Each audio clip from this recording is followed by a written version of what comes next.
the reality. And this is the same thing we got now. Some of you say you're Baptist. Some of you say I'm Seventh-day Adventist. Some of you say I'm this, I'm AME, I'm Methodist, I'm this. Listen, I am a Bible-believing believer.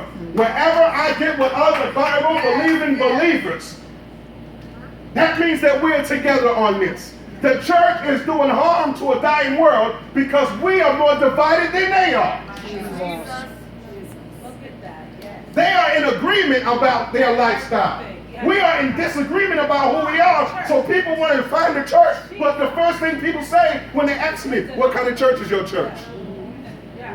It's what a church is supposed to be. It's a Bible preaching church. And I have to answer them and say, oh, we're non-denominational.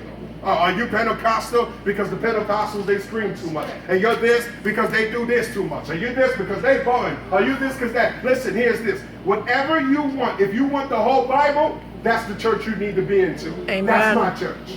We believe in screaming, shouting, get delivered from demons, healing, being set free, being delivered from your addictions, speaking in tongues. We believe the whole Bible. Christ crucified and Him risen. He walked on water. If I get enough faith, I can do it too. Whatsoever I desire when I pray, if I believe, I shall receive, then I shall have whatsoever I say. That's what I want to be a part of. I didn't get saved to be no mamsy-pamsy, wimpy Christian who doesn't have the productivity and the effect of the Bible. I got saved because I needed to be saved. And I want all that God has for me.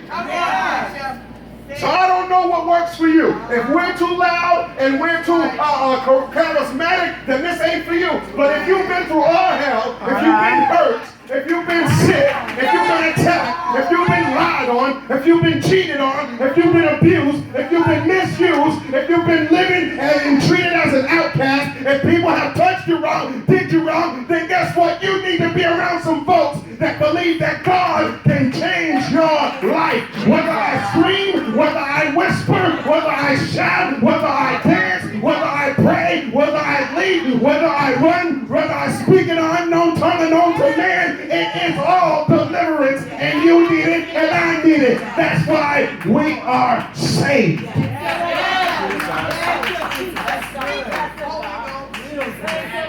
Somebody say the power of the cross. Of the cross. Jesus. Glory to God. The cross has been dumbed down to a symbol. We have seen so many different depictions, drawings, and sculptures of the cross that even unto the church, it has lost its effectiveness of reverence. You following me? Yes.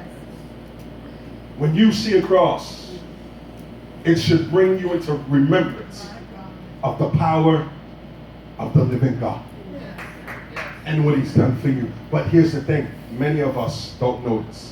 Going back to 1 Corinthians chapter 1, Paul makes it clear to them in their divisive state, in their demonic state, because we know that all confusion is of the devil.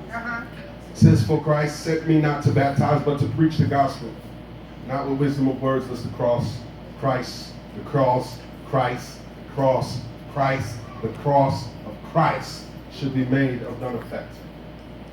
The very foundation of the church should not even be tithes and offering. We hear in a day and age where people are turned off about church because I believe it and I agree. It's too much about money. And the church has become misled. Not all churches though. Amen. Amen. So don't throw every apple tree out with one bad apple. Amen. Amen. You go to one store and have a bad experience, that don't mean you don't go back to get what you need. All right? Amen. But I like in this scripture in 18, he says, for the preaching of the cross is to them that perish foolishness, but unto us which are saved it is the power of God. Amen. What he's saying is that there's a distinction.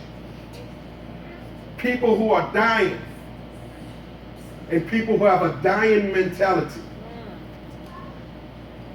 they will look at the cross and the preaching of it as foolishness. And then in my research on this text, because like I said, I'm going to spend some time and I got some information to bring to you that even I haven't never heard of. But It's foolishness to them because they say, why would a God who is so much love Come on. allow his son to be mistreated like that and hung on a cross? To them who don't know, that's foolishness.